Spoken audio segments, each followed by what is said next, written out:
Cette vidéo est sponsorisée par Ferdinand de Lesseps, l'homme qui a prouvé que pour dominer le monde, il ne faut pas posséder les terres, mais posséder le péage. Une leçon que ses successeurs semblent avoir oubliée en transformant les océans en jacuzzi pour porte-avions. Aujourd'hui, mes chers architectes du chaos, nous allons parler de plomberie géopolitique. Pendant que l'Empire du Bien se regarde le nombril en organisant des concours de vertus sur les réseaux sociaux, le vrai monde, celui du béton, de l'acier et des kilowatts, est en train de se recabler. Et au centre de ce nouveau tableau électrique planétaire, il y a une prise de terre que Washington essaie de débrancher depuis 40 ans, l'Iran.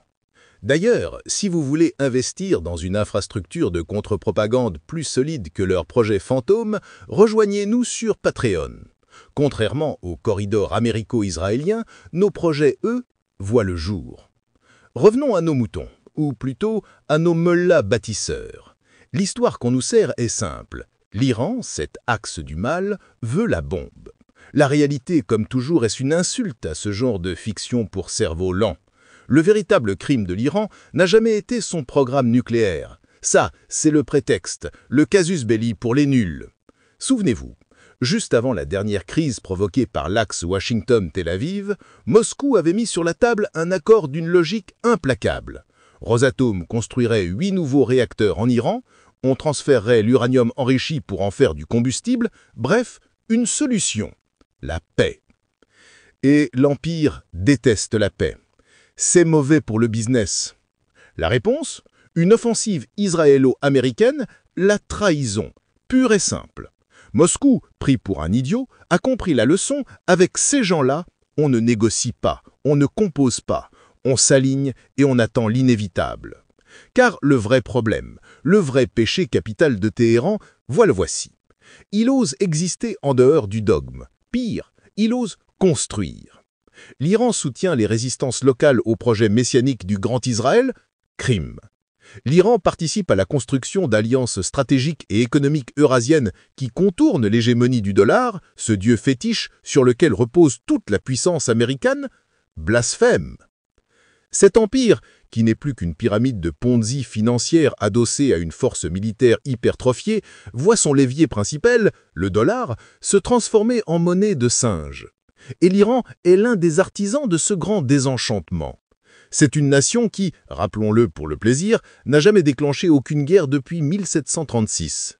Essayez de comparer ce score avec celui des États-Unis ou du Royaume-Uni, juste pour rire. Et qui est devenue la plaque tournante de l'intégration eurasienne. Et comment s'opère cette intégration? Par le sang et les larmes? Non. Par des chemins de fer. Des putains de chemins de fer. Pendant que l'Occident ne parle que de routes maritimes sécurisées, un euphémisme pour goulot d'étranglement que nous contrôlons, la Russie, l'Iran, l'Inde, la Chine et les autres tissent une toile d'acier à travers le continent. L'INSTC, le corridor international de transport nord-sud. Un nom barbare pour une idée sublime. Relier l'Inde à la Russie et à l'Europe à travers l'Iran, en réduisant les temps de trajet de 40 jours à 15. C'est le canal de Suez qui prend sa retraite anticipée. La Chine n'est pas en reste. Le train Xi'an-Téhéran, 8400 km, est déjà le train du futur. Il intègre l'Asie centrale, contourne les zones de chaos constructif organisées par Washington et permet à l'Iran d'exporter son pétrole et d'importer des biens sans que l'oncle Sam puisse jouer les voyeurs. Pakistan, Turquie, Turkménistan, Kazakhstan, tout le monde se branche sur ce nouveau réseau. C'est un système circulatoire continental qui naît sous nos yeux, avec l'Iran comme cœur battant. Et l'Occident pendant ce temps? Oh, l'Occident a un plan magnifique. Un projet qui sent bon le brainstorming sur paperboard et le consultant à 10 000 € la journée. Il s'appelle l'IMEC, le corridor Inde, Moyen-Orient, Europe. Ou comme j'aime l'appeler, le CREV, corridor de rêves économiques virtuels et éphémères. C'est une farce géopolitique, une opération marketing. On nous a déjà fait le coup avec le Build Back Better World, le Global Gateway, des slogans creux, des PowerPoint existentiels, sans un seul dollar d'investissement public derrière, sans planification, sans vision. C'est l'Occident post-industriel dans toute sa splendeur. Une civilisation de l'immatériel qui ne sait plus construire que des narratifs et des produits financiers. Ils ont oublié comment on coule du béton. Ils ne savent plus que déréguler, sanctionner et imprimer des communiqués de presse. Pendant ce temps, les BRICS plus eux offrent des transferts de technologie, des modèles de développement coopératif, des vraies usines, des vrais ponts, des vrais trains. L'ordre ancien reposait sur la dépendance. Le nouveau repose sur les rails. Alors oui, un nouvel ordre émerge. Reste à savoir qui le façonnera et à l'avantage de qui. Enfin, je crois qu'on commence à avoir une petite idée. Si cette autopsie de l'incompétence occidentale vous a plu, ne vous contentez pas d'un simple like. Un like, c'est une caresse. Nous cherchons le coup de poing. Rejoignez notre conseil de guerre sur Patreon. C'est là que vous pourrez proposer et voter pour nos prochaines cibles. Vous y trouverez aussi ce script, ses sources, et toutes les munitions argumentaires pour déconstruire les fables de l'Empire.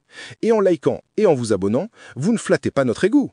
Vous versez du poison dans l'algorithme de l'ennemi. Vous forcez leur machine à diffuser un message qu'elles sont programmées pour détruire. Bref, vous construisez avec nous notre propre corridor d'influence.